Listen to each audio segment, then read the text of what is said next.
I'm going to ask, next is going to be Ali Abdi with the wonderful Youth Forum and Jukebox Collective. So give them a warm welcome, everybody.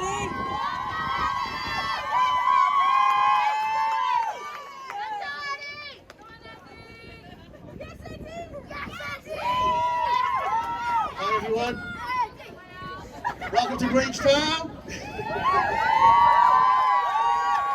I'm just going to say a few words before I hand you over to the young people.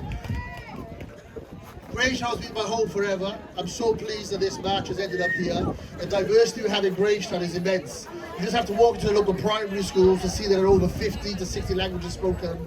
The local catchment schools the same. This playground, come and spend some time here after school. The language is spoken, the diversity, the culture is impeccable. We've got mosques in this community, temples in this community, churches in this community, and we all live together in harmony, similar to lots of other communities across the city and across the UK. There are forces, guys, working against us that don't want us to have this harmony, right? So we need to continue to stick together, we need to continue to stay united, and we need to stamp it out. So please, please, please, if you see Islamophobia, if you see hatred towards black people or any minority people, stand up. It's no good standing by and not listening. We need to be anti-racist and need to work together with our communities. There are a few things that have happened just this week that are really significant. Just in England, you see Diane Abbott, the first black MP, and the way she's been treated. No woman should be treated that way. No black woman should be treated that way. We need to stand up for our women, we need to stand up for our black women, and we need to call out injustice where there's injustice.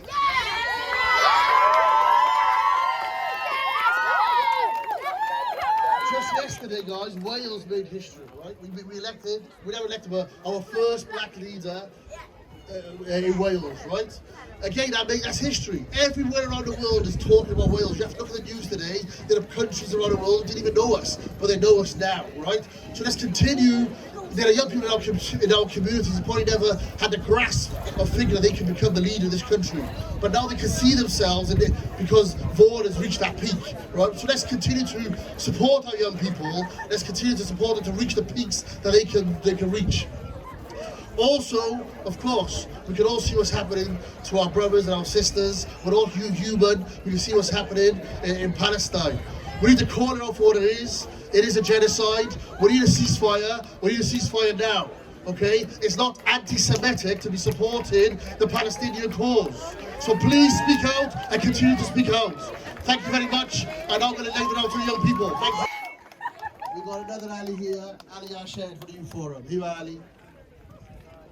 Hello everybody, welcome to Grange Gardens to start with. Today I'm going to be talking about racism in sport. So today we gather to confront an issue that has plagued the world of sports for far too long, racism. In the arena where talent, dedication and passion should reign supreme, the ugly spectre of discrimination continues to rear its head. Sport in its purest form knows no boundaries. It transcends race, religion and nationality, bringing people together in the spirit of competition and camaraderie. Yet despite the strides we've made, racism continues to tarnish the integrity of sport. Every incident of racial abuse is not just an attack on the individual, but an assault on the very principle that sport stands for. It undermines the hard work and sacrifices of athletes who dedicate their lives to the craft, regardless of their background. As a community of athletes, fans and stakeholders, we must stand united against racism in all its forms. We must use our platforms to amplify the voices of those who have been silenced by intolerance. We must hold ourselves and others accountable, demanding swift and decisive action against perpetrators of racism. Let us strive to create a sporting world where every athlete, regardless of race or ethnicity, feels valued, respected and empowered. Together, we can build a future where the colour of one's skin is celebrated and not condemned. Thank you.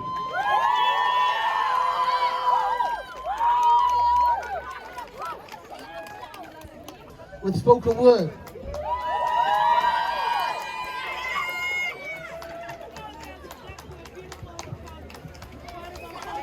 Hi guys!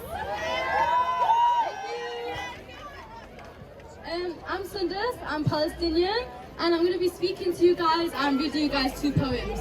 So before I start, I just want to give you guys a very stark reminder. I want to remind you guys to not let your activism be selective. You can't stand for one cause if you're not going to stand for everything, because the very root of all oppression and all injustices is racism. If you don't stand against racism, we don't want your activism. Selective activism is superficial, it's fake. There's no point of it. There's no point standing for some people's lives and not caring about other people. So if you're going to stand for this, you stand for everyone. You stand for everyone that is oppressed. Thanks, guys. And the first thing that I'm going to speak about is Western imperialism.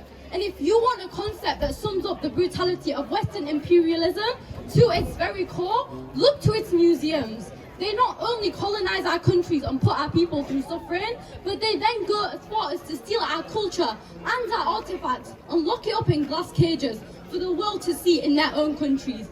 Almost like a trophy, which leads us to ask, are they actually remorseful? And when you find the answer to that, the events that are currently unfolding all begin to make sense.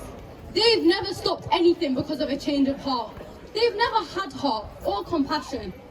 Their colonial tendency only cease to exist when they're met with major resistance or major consequences. When the cost of fighting becomes more expensive than the cost of losing, that's the only time that they'll ever stop. And with that in mind, that is why you standing for this cause and boycotting is so important, because it really does lie within the pockets. Now I'm going to read you guys 2 poems. This is the first one.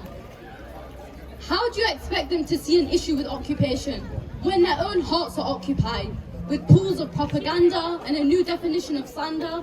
Their eyes are wrapped in wool, but the wool's bloody, it's oozing with pain. The hurt trickles and the suffering rains. I've lost my mind, and so have they. But our lost property boxes are not in the same location. Theirs is locked with greed and corruption, and mine is painted with hurt and anguish. We both speak, but I don't believe it's the same language. I speak the language of humanity, and the language they speak is lined in green and fear. Fear of a system they could easily dismantle, but instead they place it as a mantle. Peace. Peace? What's peace when I'm watching my people in pieces? Freedom is an illusion. It always comes with leases.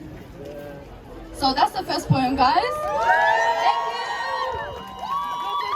Thanks, guys. And this is the second poem. Rays of sunshine, they bring warmth, yet they make you blind. Nothing good comes without a struggle, or maybe nothing negative comes without a mask. Different perspectives, different horizons, your chances in life are drawn out, depending on your placement on the map that's been drawn out. Yet we lay our eyes on the same moon and are warmed up by the same sun. We get lost in our imagination and are held by shackles of an unimaginable regime. You can free those shackles, but it comes at a cost. You have to lose everything to gain anything. Thank you very much, guys!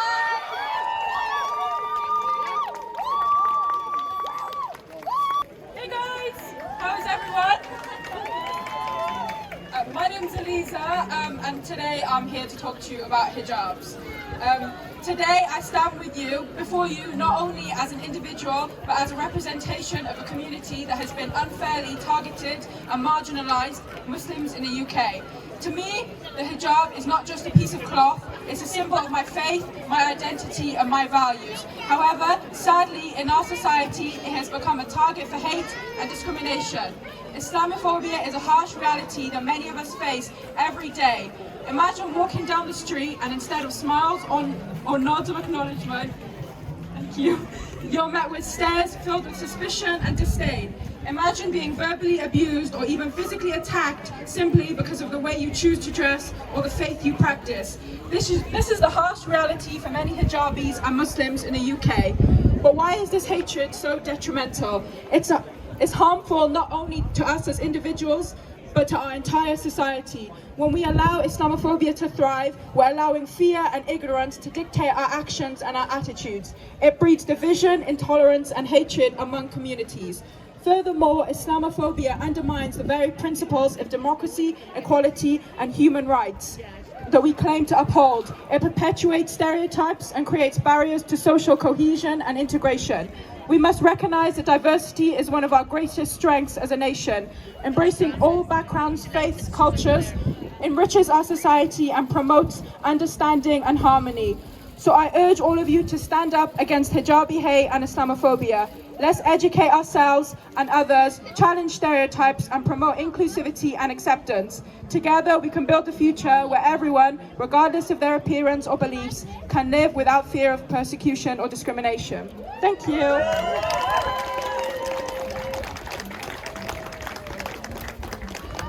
Okay, so give it up for Ali Abdi Youth Forum and the Jukebox Collective. Weren't they absolutely amazing? Okay, so we're nearly there before, in terms of the band. Just 2 more speakers to go. Next, I'd like to introduce Camilla, Sienda Mungaza's mum. She's going to come and say a few things about the campaign. So yeah, I'd like people to kind of, know about the campaign, and then please sort of, give her a warm welcome. Hello everyone, thank you. First of all, solidarity to Palestine. Solidarity. But I'm here to briefly talk about Sienda's campaign because I'm hoping you all know about it now. My daughter was jailed for a crime she didn't commit. She was racially attacked, but instead of her case being investigated, she was the one that was sent to jail, and she was the one that suffered the consequences when the racists walked free. I've had so much support from people here in Wales. We were part of the movement, the Black Lives Matter movement, because Sienda's attack happened a year before George Floyd died, the 25th of May 2019, and she was sent to jail on the 13th of March 2020, a week before lockdown. George Floyd died in May, and then there was the explosion of the Black Lives Matter movement. We was part of that as the Free Sienda campaign. Her friends and family travelled all around Wales to vocalise this terrible injustice, as well as the injustices of Christopher Capessa as well.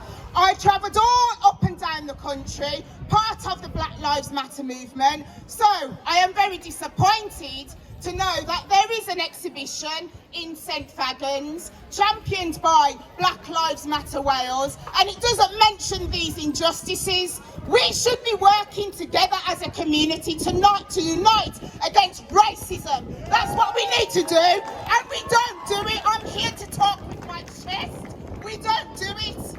And there's so many people that have supported Sienda's campaign, and if it weren't for your support, we wouldn't have got this campaign to a national level.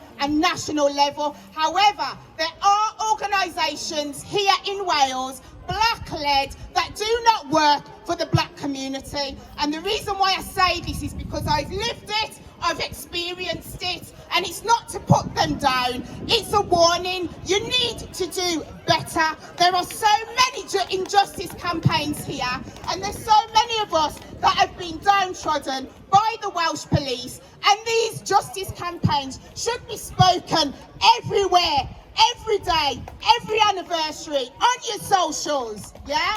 This is what needs to be happening, because serious things are happening in Wales. So I'm going to call it out. Black Lives Matter Wales, you need to do better, and you shouldn't be paid by government money, because it means that you're not going to be doing what you need to for your community.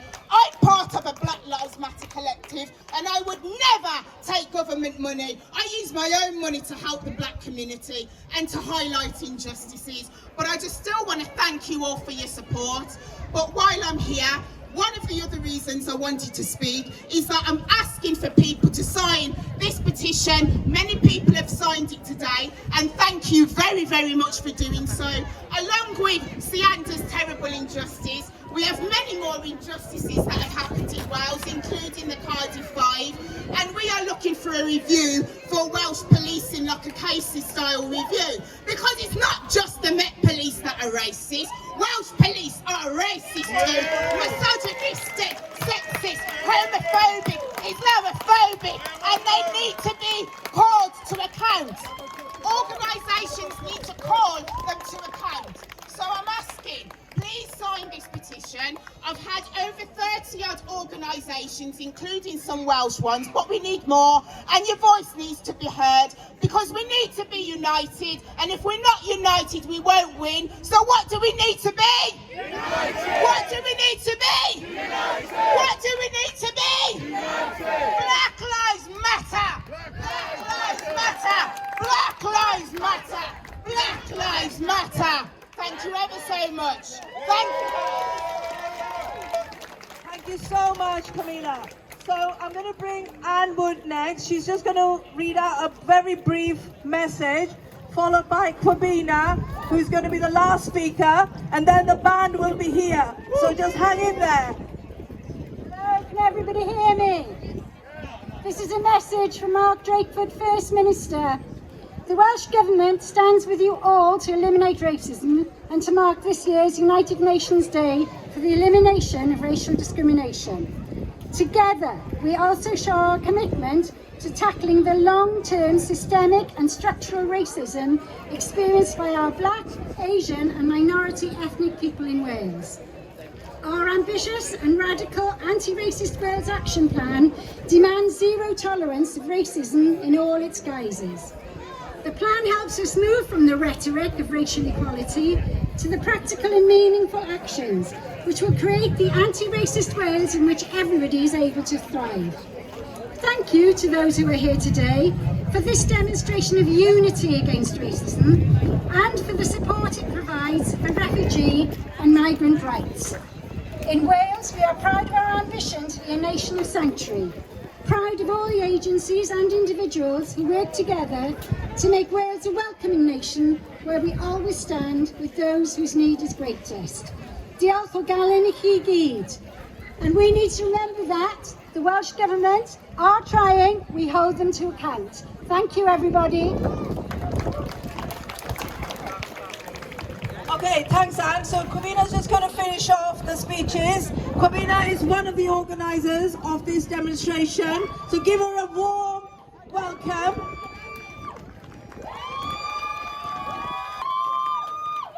I think UN Anti-Racism Day is important because it shows unity and it shows strength.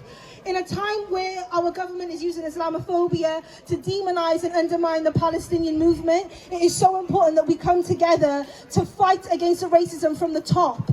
Racism is not merely a comment that someone makes or someone hitting your feelings. Racism is a systemic issue. It is in our healthcare, it's in our education, it's in the everyday way we live our lives. And it's about fighting against these systems to truly free ourselves from racism. The Welsh Government has a plan to be racism free by 2030, but like Camilla just said, we need to review into the police, but ultimately we need to abolish the police if we want to be anti-racist. We need to get rid of punitive systems that constantly come down on black and brown people. We need to get rid of Prevent in schools that vilifies young Muslim children. All of these systems play into the way that racism affects people every single day, and this is what we need to continue to fight against. We need to fight against this system, against the government, Labour or Tory or whatever party that continues to use racism to divide people. It's to divide us so we're weaker.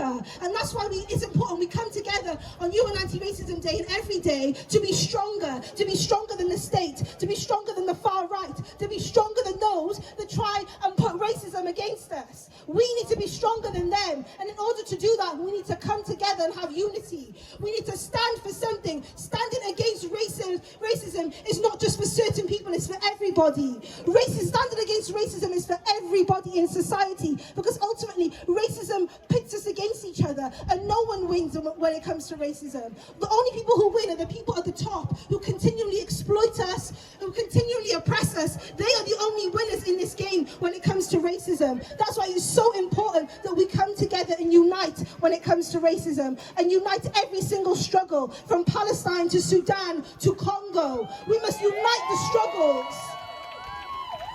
Because in order to beat the system, we must stand together and be strong. We must shout with one voice what we want, and what we want is a free world, free from racism and punitive systems that are so pervasive right now. So we must continue to stand and fight together in the fight against racism, but in the fight against imperialism, against colonialism, against all forms of oppression. So let's continue to work together and strive for a better society, a better Wales. And if the Welsh Government want a racism-free Wales, then maybe they can join our struggle and they can fight for a Wales without the police. Thank you.